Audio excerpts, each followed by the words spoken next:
On apprend avec beaucoup de tristesse la blessure de Cédric Montondi, l'un des cadres, l'un des meilleurs défenseurs de notre sélection. Il sera forfait, touché bien sûr à la cuisse. C'est ce qu'on nous annonce. Alors que bon, veille de match en conférence de presse, Guénotro nous avait dit que bon, tout le monde est bien portant. Il n'y a pas bien sûr de problème, que bon, le groupe est à 100%. Et ce matin, il y a seulement quelques minutes, on apprend que Cédric Montondi est blessé. Mais avant de décortiquer encore quelles sont bien sûr les conséquences de cette blessure sur la sélection béninoise, je vais vous laisser suivre d'abord la conférence de presse qu'a donné Guénotro à la veille de cette rencontre, parce que veille rencontre, on donne des conférences de presse. Mais avant de rentrer dans tous ces sujets, je partage la grosse opportunité. À l'aide du digital, abat le chômage. Il n'y a plus le chômage. Si tu veux gagner de l'argent avec ton TikTok monétisé, commande-nous ça. Plus 229 53 63 87 30. Monétisation de chaîne YouTube, création de page Facebook monétisée. C'est de ça qu'il s'agit. Donc, commandez vos prestations. Publicité, promotion. Si vous avez des business, des affaires, des produits à promouvoir, plus 229 53 63 87 30. Vous allez bénéficier de notre publicité. On va vous aider chap à avoir assez de clients. Plus 229 53 63 87 30. Formation TikTok, formation YouTube, formation Facebook. On est d'accord pour tout ça là. Tout de suite, conférence de presse Guénotro et on revient décrypter. -1 de Rwanda-Bénin, Guénotro a le bonheur d'avoir la totalité de son effectif en état de compétitivité. Les nouvelles sont bonnes parce qu'on n'a pas de blessés. Tout le monde va pouvoir s'entraîner tout à l'heure. Nous avons eu 2 ou 3 coups, mais c'était rien de grave au match aller. Et on aura tout le monde. Donc on pourra envisager de repartir avec une équipe à 100%. Sur la pelouse annexe du stade Amahoro de Kigali, le technicien franco-allemand peaufine les derniers détails tactiques et techniques pour le match décisif de la qualification à la prochaine Coupe d'Afrique des Nations. À cette dernière séance d'entraînement, avant d'affronter les Amavubi, le soutien au 11 national est total. Les autorités de la Fédération béninoise de football et du ministère des Sports sont présentes et à leur côté, d'autres acteurs comme des anciennes gloires du football béninois et le Conseil national des supporters du Bénin. Le moral est au top niveau, que ce soit pour l'encadrement technique, pour les joueurs, pour nous les supporters et les anciens internationaux qui nous ont accompagnés. Je pense que nous sommes là pour la victoire et nous l'aurons à coup sûr. Vous avez le trio magique de la victoire devant vous et nous sommes là. Nous ne sommes pas que 3, nous sommes près de 1000. Cette fois-ci, ça passe, ça casse. On a manqué déjà 2 cannes, on ne doit pas rater. L'opportunité nous a été donnée déjà d'avoir remporté les 3 points à domicile en Côte d'Ivoire. Donc on va essayer de prendre, nous savons que demi-but. Je veux seulement 3 points, nous ne voulons pas assez de buts. Un demi-but pour avoir les 3 points. Nous profitons de l'occasion pour les remercier et le président de la fédération et le ministère, le chef de l'État, tous ceux-là qui ont contribué à ça. Concentré sur l'objectif de la qualification à la CAN 2025, la détermination et l'état d'esprit des Guépards à 24 heures de leur confrontation contre les Amavubi rassurent les anciennes gloires qui ont fait chemin avec les hommes de Guénotro depuis Abidjan et cette remarquable victoire de 3-0. Je les trouve motivés, très motivés. Je crois que c'est un groupe qui est en train de se former, un groupe très solide qui est en train de se former. Et puis, ils ont eu à faire l'essentiel à Abidjan. Le plus difficile reste à faire ici. Parce que les Rwandais vont vouloir leur mettre la pression dessus. Je leur demande de garder leur sérénité. On est en train d'avoir une bonne équipe, une très bonne équipe. Hein. Et les 3 buts, je leur demanderai d'oublier les 3 buts d'Abidjan et de savoir que le plus difficile reste à faire aussi. Arriver ici, où tu sais pourquoi on est là, qu'est-ce qu'on veut, qu'est-ce qu'on cherche, parce que c'est vrai, ça fait longtemps. Peut-être 2 saisons maintenant, on n'est pas qualifié pour les Coupes d'Afrique, mais je pense arriver ici, tout le monde sait pourquoi on est là. Je pense que c'est la victoire qu'on va gagner ici, Inch'Allah.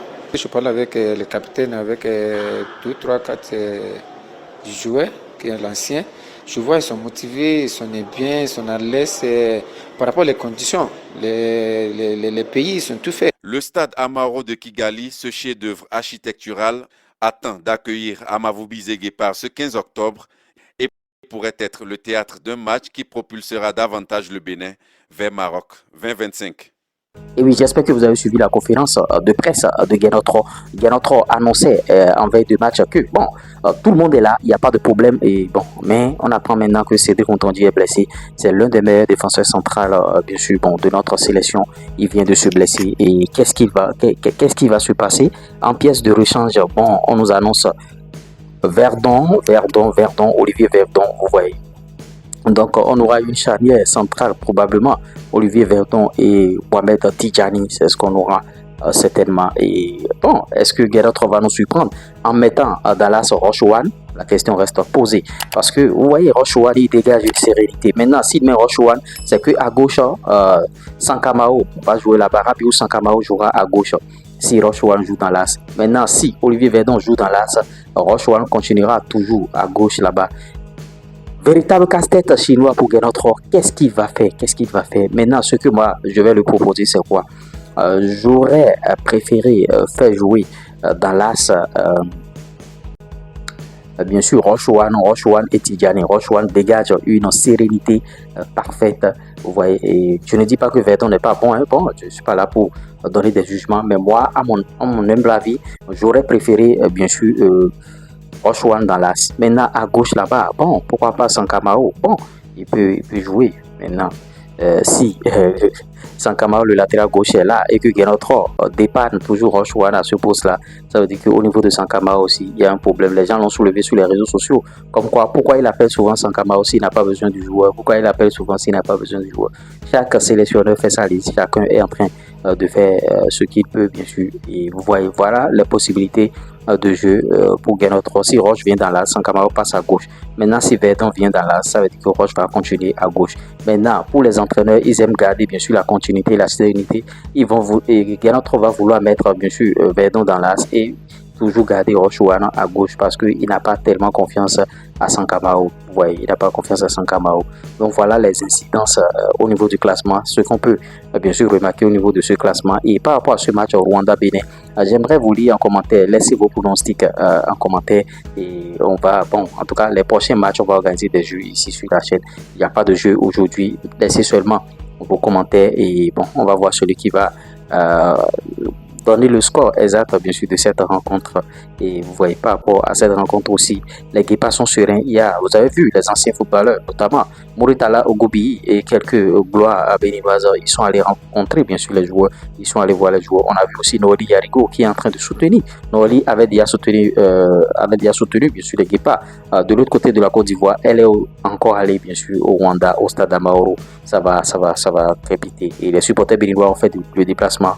Ils ont fait le déplacement. Vous voyez, le match est à 17h bien sûr. Je reviens dans une prochaine vidéo chap pour vous dire les canaux digitaux, il faut suivre la rencontre, il faut faire. Donc si vous n'êtes pas encore abonné à la chaîne, c'est le moment de le faire.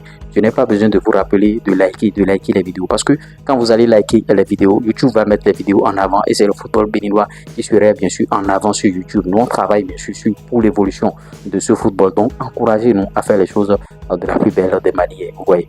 Donc voilà les informations qu'on tient à partager avec vous. Voilà, Cédric Montondi, il est blessé. Est-ce qu'on va nous annoncer encore des blessés les minutes à venir? On ne souhaite pas cela. On ne veut pas que nos Guépards se blessent. Donc il faut que on puisse faire les choses dans les règles de l'art et il va mettre en place son système de jeu. Maintenant, il n'aime pas sortir son 11 entrant. C'est pas comme au Real, au niveau de Ancelotti, où vous connaissez déjà le 11 entrant, 2 joueurs en avance, ou bien le même jour, tout ça là, quelques heures en avance. Mais Guénotro, c'est au dernier moment, il sort bien sûr le 11 entrant. Et on attend de voir quel 11 il va bien sûr cuisiner pour cette rencontre. Maintenant, si le Bénin gagne, cela ne veut pas dire que le Bénin est d'office qualifié à cause de la situation qui a eu lieu bien sûr par rapport à cette rencontre Libye-Nigeria. Les Nigériens sont rentrés. On vous a partagé les images ici. Vous êtes très bien servi sur la chaîne ici. Vous voyez, rien ne vous manque ici. Vous ne pouvez pas aller quelque part et aller chercher d'autres informations. Donc voilà, le Bénin n'est pas encore qualifié. Le Bénin doit encore patienter, même après une victoire béninoise ce soir. Et on aura bien sûr cette victoire. Et les Rwandais, ils sont toujours confiants, à part le biais bien sûr de leur entraîneur. Le gars, vous savez, avant le match contre les Rwandais en Côte d'Ivoire, il avait déjà parlé. Il a parlé. Et il a même dit, bon, que lui, il va battre le Bénin, tout ça. Voilà, le gars, il est là. Il est encore là. Et il a commencé par encore faire des déclarations comme quoi, bon, en tout cas, l'équipe béninoise, que lui va gagner, que ci, que ça. En tout cas, nous, on est là, on l'attend. Ce qu'il faut constater, c'est la blessure de Cédric Rontondi. Et je serai très ravi de lire vos avis en commentaire par rapport à cette grosse blessure. Quant à moi, je vous dis à tout à l'heure pour d'autres informations sur la chaîne. N'oubliez pas, TikTok monétisé, on est là pour travailler avec vous. Chaîne YouTube, monétisation de chaîne YouTube, création de page Facebook monétisée, tout ça là, vos publicités, promotions pour vos produits, vos articles. Parce que si tu ne fais pas la publicité de tes produits, tu ne vas rien vendre et tu vas fermer, tu vas te retourner au quartier. C'était moi, lui reste premier. Rendez-vous au sommet. Et nous remercions bien sûr l'ORTB. Vous voyez les images que je vous ai balancées, ce sont les images de l'ORTB. Vous voyez, on remercie la chaîne publique. Ciao.